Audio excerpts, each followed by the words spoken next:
Uning oppoq badani, oydinda tovlanayotgan ipakdek terisi ko'z oldimdan ketmasdi. Men uxlardim, lekin tushlarimda faqat u bor edi. U uyg'oq edi, lekin men uning xayollarida ekanligimni bilmasdim. O'sha tun, o'sha yomg'irli, momaqaldiroqli tun bizning hayotimizdagi hamma narsani o'zgartirib yubordi. Bu shunchaki ehtiros emasdi, bu yillar davomida yig'ilib qolgan, portlashga tayyor vulqon edi. Assalomu alaykum, aziz tomoshabinlar. Bugun sizlar bilan bo'lishmoqchi bo'lgan hikoyam, ehtimol, ko'pchilik uchun taqiqlangan mavzudir. Lekin bu haqiqat, hayotning o'zi. Agar siz ham inson qalbining eng chuqur, eng yashirin burchaklaridagi sirlarga qiziqsangiz, videoni oxirigacha ko'ring. Kanalimizga obuna bo'ling va qo'ng'iroqchani bosing. Tayyor bo'lsangiz, boshladik. Mening ismim Nodir. Yoshim 26 da. Bu voqea sodir bo'lganda 24 yoshda edim. Qishloqda oddiy hayot kechirardim. Bizning uyimiz amakimning uyi bilan devordarmiyon qo'shni edi. Amakim maktabda o'qituvchi, ko'pincha ishda bo'lardi. Ularning bitta o'g'li bor, mendan katta, shaharda o'qiydi, faqat dam olish kunlari kelardi. Va inobat kenayim. U 40 yoshlarda edi, lekin unga qaragan odam buni aslo aytolmasdi. U kasalxonada navbatchi hamshira bo'lib ishlardi.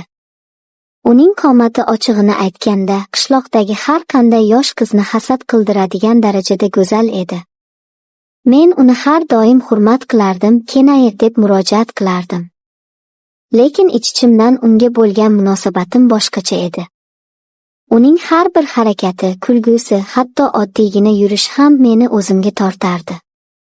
Bu shunchaki jinsiy istak emas, balki qandaydir tushuniksiz, o'smirlikdan qolgan bir hayrat va ehtiros edi. Bir kuni ertalab odatdagidek ularnikiga bir yumush bilan kirdim. Eshik ochiq edi. Har doim chaqirib kirardim, lekin bu safar negadir indamay kiraverdim. Dahlizdan o'tib, yotoqxona eshigini ochdim va qotib qoldim. Kenayim ishga kiyinayotgan ekan. Uning egnida faqat oppoq, nafis ich kiyim bor edi. Uning silliq yelkalari, ingichka beli va to'lishgan dumbalari ertalabki quyosh nurida shunday jozibali ko'rinar ediki, men ko'zlarimni uzolmadim. U meni ko'rib cho'chib tushdi.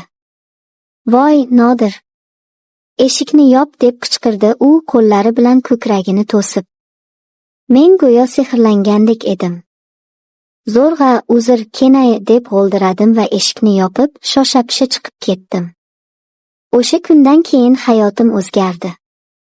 Kenayimning o'sha holatdagi tasviri ko'z o'ngimdan ketmasdi. Kechalari uxlay olmasdim. Tushlarimda uning oppoq badanini silardim, uning hidini his qilardim. Men o'zimdan uyalardim, lekin bu istakni jilovlay olmasdim. Har safar uni ko'rganimda yuzim qizarib, tezroq ko'zdan yo'qolishga harakat qilardim. May oyi edi. Havo iliq, bahorning mast qiluvchi hidi dimoqqa urilardi. Bir kuni kechqurun amakim qo'ng'iroq qildi. Nodir, jiyan, Kenaying tungi navbatchilikdan kelib, charchab uxlab qolibdi. Mollarga o'txashak tashlab yubor, men maktabda ushlanib qoldim, kechroq boraman, dedi u yuragim duk etib urdi. Xo'p, amaki, xavotir olmang, dedim ovozim titrab ketmasligiga harakat qilib. Bu taqdirning menga bergan imkoniyati edi. Uyda hech kim yo'q. Faqat men va uxlab yotgan go'zal Kenayim. Amakimning ishlarini tezda bitirdim. Quyosh botib, qosh qorayib qolgandi. Men sekin uyga kirdim. Kenay deb chaqirdim, ovozim biroz bo'g'iq chiqdi. Javob yo'q. Yana bir bor chaqirdim. Sukunat. Yuragim ko'krak qafasimni yorib chiqayozdi. Oyoqlarim o'z-o'zidan yotoqxona tomon boshladi. Eshikni asta ochdim. U uxlab yotardi. Ishdan kelgan kiyimida, charchoqdan karavotga yuztuban yiqilgancha uxlab qolgan edi. Tizzasidan biroz yuqorida turgan yubkasi, oppoq koftasi. Uning tinch, bir maromda nafas olish xonadagi sukunatni buzardi. Men uning yoniga keldim. Uning sochlari yostiqqa yoyilib yotardi. Men uning yoniga o'tirdim. Qo'llarim titrardi. Uning yuziga tushgan sochini sekin ko'tardim. Uning terisi shunday silliq, shunday issiq ediki. Men engashib uning yuzidan o'pdim. Ohista, xuddi kapalak qanoti tekkandek. U qimirlamadi. Bu mening jur'atimni oshirdi. Men uning yubkasini sekin yuqoriga ko'tara boshladim. Uning oppoq, silliq oyoqlari keyin esa oppoq tursigi ko'rindi. Mening nafsim bo'g'zimga tiqildi. Men uning sonlarini silay boshladim. Qo'llarim yuqorilab bordi. Uning terisi mening qo'llarim ostida biroz titragandek bo'ldi, lekin u uyg'onmadi. Men uning tursigi ustidan o'pdim. Uning o'ziga xos ayollik hidi meni mast qilardi. Men o'zimni to'xtata olmasdim. Bu shunchaki shahvat emasdi, bu yillar davomida yig'ilgan hayrat, ehtiros va balki sevgi edi. Men uning tursigini sekin pastga tushirdim. Uning eng mahram joyi ko'zlarimga ochildi. Men engashib tilim bilan u yerni erkalay boshladim. Men go'yo chanqagan sayohatchi edim va bu mening bulog'im edi. Men uning tanasining har bir nuqtasini o'pib silab chiqdim. Uning maykasini ko'tardim, lifchigini yechdim. Uning oppoq, to'lishgan ko'kraklarini qo'llarim bilan ushladim, uchlarini tishladim. Mening ehtirosim shu qadar kuchli ediki, men tezda o'zimni yo'qotib qo'ydim va bo'shandim. Tursigining ustiga. Men biroz uyaldim, lekin bu hissiyot to'lqinini to'xtata olmasdim. Men biroz tinchlandim, lekin nafsim hali qonmagan edi. Men o'rnimdan turdim, shimimni yechdim. Mening asbobim toshdek qotib turgandi. Men yana uning ustiga engashdim, uni o'zimga tortdim. Men uning tanasiga o'zimnikini ishqalay boshladim. Va shu payt u ko'zlarini ochdi. Uning ko'zlarida avvaliga tushunmovchilik, keyin esa dahshat va g'azab paydo bo'ldi. Nodir, nima qilyapsan, iflos, deb qichqirdi u va menga tarsaki tushirdi. Yuzim lovillab ketdi. Tush ustimdan. Hozir amakingga aytaman. Sharmanda qilaman, deb baqirardi u tipirchilab. Lekin men endi to'xtay olmasdim. Mening ichimdagi hayvon uyg'ongan edi. Men uning qo'llarini ushlab boshining yuqorisiga qayirdim. Sizni istayman, Kenayi. Faqat sizni, dedim ovozim xirillab. Men o'zimni uning ichiga itardim.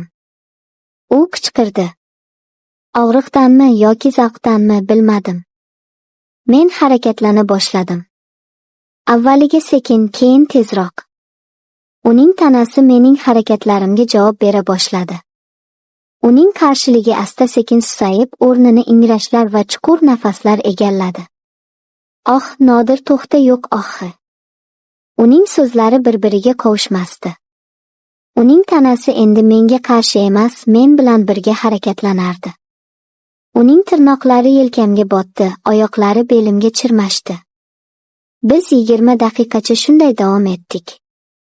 Xona bizning nafasimiz, ingrashlarimiz va tanalarimizning bir-biriga urilish ovozlari bilan to'ldi. Bu yovvoyi boshqarib bo'lmaydigan ehtiros edi. Men uning bo'ynidan, lablaridan o'pardim. Siz go'zalsiz, siz ajoyibsiz, deb pichirlardim. Uning ko'zlarida endi g'azab yo'q, faqat tumandek shahvat va lazzat bor edi. Men o'zimning eng yuqori nuqtamga yetib keldim. Kenayi, men hozir, deb ingradim va bor kuchim bilan uning ichiga bo'shandim. U ham men bilan birga titrab ketdi. Uning tanasi qattiq taranglashib, keyin bo'shashdi. Biz bir-birimizning quchog'imizda holsiz yiqildik. Biz biroz shunday yotdik. Faqat og'ir nafas olishimiz eshitilardi. Men boshimni ko'tarib uning yuziga qaradim. Uning ko'zlari yumilgan, yuzida qandaydir tinchlik va qoniqish ifodasi bor edi. Men uning terlagan peshonasidan o'pdim. Mazza qildim, Kenayi, dedim pichirlab. U ko'zlarini ochdi. Uning nigohida avvalgi g'azabdan asar ham yo'q edi. Uning ko'zlari chuqur, sirli va biroz ma'yus edi. U qo'lini ko'tarib mening yuzimni siladi. Men ham, dedi u ovozsiz. Keyin u mening labimdan sekin o'pdi. Bu o'pichda minnatdorchilik bor edi. Endi turaylik, dedi u sekin. Amaking kelib qolishi mumkin. Biz kiyindik. Xonadagi havoda hali ham bizning ehtirosimiz hidi bor edi. Men eshik oldiga borganimda u meni to'xtatdi. Nodir, dedi u menga tikilib. Bu oramizda qolsin. Men bosh irg'adim. Albatta, Kenay. U biroz jim turdi-da, keyin sekin qo'shimcha qildi. Amaking yo'q paytlari kelib tur. O'sha kundan boshlab mening hayotim butunlay o'zgardi. Endi men amakimning ishga ketishini, Kenayimning navbatchilikdan qaytishini intiqib kutadigan bo'ldim. Bizning uchrashuvlarimiz tez-tez takrorlanadigan bo'ldi. Har safar bu yangi bir sarguzasht, yangi bir ehtiros portlashi edi. Bu bizning kichik, taqiqlangan, ammo shirin sirimiz bo'lib qoldi. Men bilardim, bu noto'g'ri, bu gunoh. Lekin Kenayimning quchog'ida his qilgan baxtim, u menga bergan o'sha olovli nigohlar, bularning barchasi har qanday gunohdan ustun edi. Biz bir-birimizga kerak edik. Uning yolg'izligi mening ehtirosim bilan to'ldi, mening orzularim esa uning haqiqatiga aylandi. E'tiboringiz uchun rahmat. Agar hikoyam sizga yoqqan bo'lsa, like bosing va o'z fikrlaringizni kommentariyada qoldiring. Keyingi videolarda ko'rishguncha xayr.